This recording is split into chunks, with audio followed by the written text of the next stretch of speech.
Hey guys, myself Vicky Utwani and you are watching my YouTube channel Law Ocean. So here I'm back with my new video in which I'm gonna discuss about the rights of accused. That is, what are the rights of accused? जो एक मुजरिम होता है उसके क्या अधिकार होते हैं? And I'll try my best to cover some of the rights in this video in just few minutes in a very easy way. So, before things get started, don't forget to subscribe my YouTube channel and hit the bell icon for never missing a video from Law Ocean.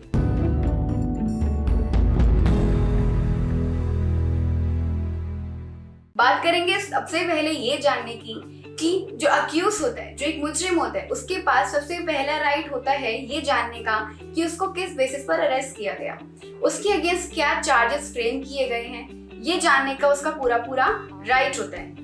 उसके बाद हम बात करेंगे कि जब accused को arrest करा जाता है तो विद इन 24 आवर्स उसको जुडिशियल मजिस्ट्रेट के सामने पेश करा जाता है, प्रेजेंट किया जाता है। अगर अक्यूज को किसी रॉन्गफुल चार्जेस के बेसिस पर अरेस्ट किया गया है, रॉन्गफुल अरेस्ट किया गया है उसका ऐसे चार्जेस के बेसिस पर जो कि गलत इल्जाम लगाए गए हैं, उसके ऊपर गलत चार्जेस लगाए गए हैं, तो वो उसके अगेंस्ट भी एक्शन ले सकता है। अक्यूज के पास राइट होता है कि उसके जो ह्यूमन राइट्स हैं, जो फंडामेंटल राइट्स हैं, जब वो जेल में होगा तो भी वायलेट नहीं होंगे, उसका एक ह्यूमन ट्रीटमेंट उसको दिया जाएगा, वो प्रिजन में हो तो भी। मतलब ये कुछ बेसिक राइट्स होते हैं जो अक्यूज हो या फिर नॉर्मल पर्सन हो, उनके वायलेट नहीं होने चाहिए। उसके बाद आता है हमारा जो कि ये बोलता है कि फैमिली विजिट्स इन जेल। जो अक्यूज होता है उसके फैमिली मेंबर्स है वो जेल में विजिट कर सकते हैं। इसके रिगार्डिंग कुछ रूल्स होते हैं, वो रूल्स फॉलो करने चाहिए और जो फैमिली मेंबर्स हैं वो अपने अक्यूज से जेल में जाकर मिल सकते हैं। उसके बाद हमारा आता है ये कि जो अक्यूज होता है उसके पास लीगल एज का राइट होता है। हर किसी पर्सन को, वो अक्यूज हो या नॉर्मल हो, जब हम नॉर्मली भी बात करते हैं, जब दो लोगों के बीच में आर्ग्यूमेंट भी होती है, तब भी दोनों क्या करते हैं, एक दूसरे को डिफेंड करने का ट्राई करते हैं। सो ये राइट अक्यूज को भी दिया गया है कि वो अपने आप को इनोसेंट प्रूव कर सके। हर किसी इंसान को राइट है, फ्रीडम ऑफ स्पीच एक दिया गया है कि आप बोल सकते हो, और ये जो स्पीच है इसके बेसिस पर अक्यूज को भी बोलने का राइट दिया गया है, उसको खुद को इनोसेंट प्रूव करने का राइट भी दिया गया है। क्योंकि बहुत बार ऐसा होता है किसी पर्सन को हम अक्यूज कंसिडर करते हैं, उसको मुजरिम मानते हैं, पर वो पर्सन मुजरिम नहीं होता है। तो गलत सजा ना दे दी जाए किसी पर्सन को, ये इनजस्टिस हो जाएगा। इसीलिए उसको राइट दिया जाता है खुद को डिफेंड करने का, खुद के बिहाफ पे कुछ बोलने का, जिससे वो खुद को इनोसेंट प्रूव कर सके। ये जो राइट है ये आर्टिकल 22 में दिया गया है। ये जो आर्टिकल 22 है ये बोलता है कि अक्यूज के पास राइट है, वो किसी लीगल प्रैक्टिशनर से कंसल्ट कर सकता है, किसी एडवोकेट से कंसल्ट कर सकता है, जो उसके बिहाफ पर बोलेगा, उसको डिफेंड करेगा।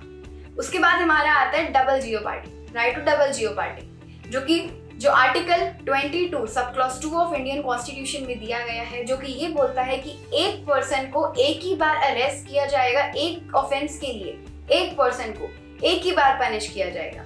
एक ऑफेंस के लिए उसको 2 बार पनिश नहीं कर सकते हैं। ये था राइट टू डबल जियोपार्डी। उसके बाद आता है हमारा राइट टू सेल्फ इंक्रिमिनेशन। जो पुलिस ऑफिशियल्स होते हैं, कोई भी जो अक्यूज होता है उसको फोर्स नहीं कर सकते कि वो अपने खिलाफ अपना एविडेंस बने, अपने खिलाफ अपना विटनेस बने। कोई भी मुजरिम अपने खिलाफ अपनी गवाही दे, इसलिए उसको फोर्स इस चीज के लिए नहीं किया जा सकता है उसको। ये है हमारा that is right to self incrimination, जो कि आर्टिकल 22 सब क्लॉज 3 में ऑफ इंडियन कॉन्स्टिट्यूशन दे रखा है।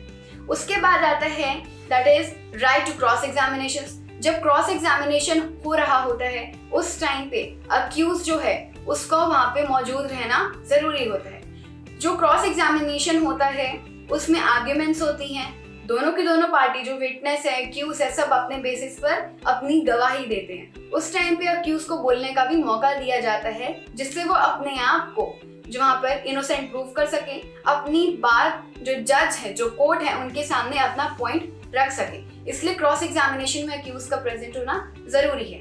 जो ट्रायल है उसमें भी अक्यूज का प्रेजेंट रहना जरूरी है। ये जो सेक्शन 273 ऑफ CRPC है उसमें बताया गया है कि जो अक्यूज होता है उसका ट्रायल के टाइम पे प्रेजेंट रहना जरूरी होता है। जब कोई एविडेंस या फिर स्टेटमेंट रिकॉर्ड करी जाती है तो वो अक्यूज की प्रेजेंस में रिकॉर्ड करी जानी चाहिए, नहीं तो उसके एडवोकेट की प्रेजेंस में रिकॉर्ड करी जानी चाहिए। उसके बाद आता है कि जो अक्यूज होता है उसके पास राइट होता है कि वो अपने डॉक्यूमेंट्स की कॉपीज मांग सके। जो भी डॉक्यूमेंट्स कोर्ट में प्रेजेंट हुए हैं, जो भी डॉक्यूमेंट कोर्ट में लगाए गए हैं, पुलिस के पास है, उनकी कॉपी मांगने का उसका पूरा राइट होता है। जब तक अक्यूज को कोर्ट गिल्टी प्रूफ ना कर दे तब तक उसको इनोसेंट कंसिडर किया जाएगा, तब तक उसको मुजरिम नहीं बनाया जाएगा, मुजरिम नहीं माना जाएगा, मुजरिम के जैसे ट्रीट नहीं करा जाएगा जब तक कोर्ट उसको गिल्टी प्रूफ ना कर दे। उसके बाद आता है कि जब जो अक्यूज है उसको इनोसेंट प्रूफ कर दिया गया है, जब कोर्ट का जजमेंट आ गया है कि ये मुजरिम नहीं है, ये गिल्टी नहीं है, ये पर्सन इनोसेंट है, इसने कोई ऑफेंस कमिट नहीं करा है, उस टाइम पे जब अक्यूज रिलीज करता है जो जेल से जब उसको रिलीज करा जाता है, उसके बाद उसके पास राइट होता है कि वो जजमेंट की कॉपी मांग सके। उसके लिए ये इसलिए होता है कि अक्यूज के पास भी एक प्रूफ हो जाएगा कि वो अपने आप को इनोसेंट प्रूफ कर सके। वो एक जजमेंट की कॉपी अपने पास रखता है, एक मांग सकता है। उसके बाद अगर अक्यूज को ऐसा लगता है कि उसको पब्लिक थ्रेट है, क्योंकि जब किसी पर्सन को जेल में डाल दिया जाता है तो उसकी जो इमेज होती है वो खराब हो जाती है, सोसाइटी उसको गलत नजरों से देखती है, वो एक उसको मुजरिम की नजरों से देखती है। फिर बेशक उस पर्सन को बाद में कोर्ट ने इनोसेंट डिक्लेयर कर दिया हो, पर जेल पे जाने के बाद एक स्टैंप लग जाता है कि ये पर्सन जेल में गया था, तो इसीलिए सोसाइटी उसको सही नजरों से नहीं देख सकती, जो सोसाइटी है उसको सही नजरों से नहीं देखती है। उस टाइम पे अगर अक्यूज को लगता है कि उसको किसी भी तरीके का पब्लिक थ्रेट है, जो अक्यूज होता है वो पुलिस से अपनी प्रोटेक्शन मांग सकता है, मतलब पुलिस प्रोटेक्शन अक्यूज को दी जाएगी। ये कुछ राइट थे अक्यूज के जो कि बेसिक राइट्स हैं और हमें पता होने चाहिए। इसके अलावा एक और राइट भी हम बात कर सकते हैं जो कि रह गई है हमारी बेल की। अक्यूज जो होता है वो अपनी बेल की भी डिमांड कर सकता है, मतलब उसने जो ऑफेंस कमिट करा है वो कोई ऐसा ऑफेंस है जो कि बेलेबल ऑफेंस है, तो उस टाइम पे वो अपनी बेल के लिए अप्लाई कर सकता है। अगर उसने कोई ऐसा ऑफेंस करा है जो कि नॉन बेलेबल है, उस टाइम पे जो प्रोसीजर फॉलो होगा, जज को अगर उनके पास एप्लीकेशन फाइल करना कि इस पर्सन को बेल दें या नहीं दें, उसके लिए जो भी पूरा प्रोसीजर होगा वो कि उसको फॉलो करना होगा अगर उसको बेल चाहिए तो।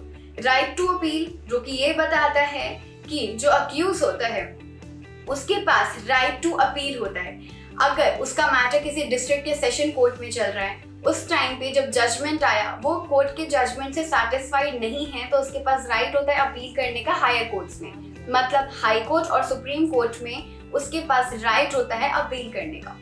सो ये थे कुछ बेसिक राइट्स जो कि एक अक्यूज को, एक मुजरिम को दिए गए हैं, और ये जो लॉ के स्टूडेंट्स हैं या फिर जो एडवोकेट्स हैं उनके लिए ही नहीं, जबकि जो नॉर्मल लोग हैं, जो लेमैन हैं, उनके लिए भी जानना बहुत जरूरी है। ये एक तरीके की अवेयरनेस है जो कि सभी लोगों को पता होनी चाहिए। So I hope that you understand all the rights of accused in this video in a very easy manner, and don't forget to share my video and like my video, and also don't forget to subscribe my YouTube channel. Thank you so much.